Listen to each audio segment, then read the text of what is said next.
Hello guys, आप सबका स्वागत है मेरे यूट्यूब चैनल में। तो आज की कहानी गरीब किसान का जादुई हीटर। तो चलिए शुरू करते हैं कहानी को। गरीब किसान का जादुई हीटर की कहानी। यह कहानी है एक गरीब किसान की जिसका नाम रामू था।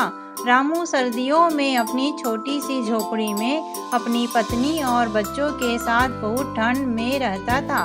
उसके पास इतना पैसा नहीं था कि वह महंगे हीटर खरीद सके। रामू की हालत देखकर उसके पड़ोसी भी बहुत चिंतित थे, लेकिन कोई भी उसकी मदद के लिए कुछ खास नहीं कर पा रहा था। एक दिन रामू जंगल में लकड़ियां काटने गया, जहां उसे एक चमकता हुआ पत्थर मिला। उसे वह पत्थर बहुत अजीब लगा और उसने उसे उठा लिया। जैसे ही उसने उस पत्थर को अपने हाथ में लिया, उसे हल्की सी गर्मी महसूस हुई। रामू को लगा कि यह पत्थर किसी जादुई शक्ति से भरा है। वह पत्थर लेकर घर आया और अपनी पत्नी को दिखाया।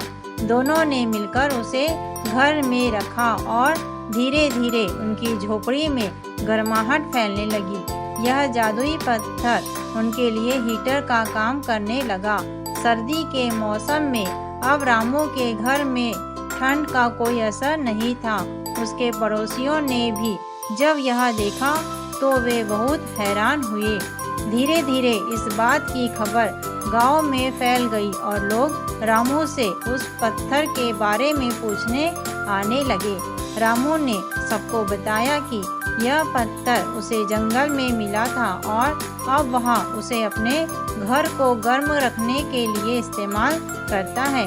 उसकी कहानी पूरे गांव में मशहूर हो गई और अब लोग उसके पास सलाह लेने आने लगे कि ठंड से कैसे बचा जाए। रामू का यह जादुई हीटर न केवल उसकी मदद कर रहा था, बल्कि गांव के लोगों को भी सिखा रहा था कि कैसे साधारण चीज़ों में भी चमत्कार हो सकते हैं। ऐसी कहानियों के लिए प्लीज़ हमारे चैनल को सब्सक्राइब करें।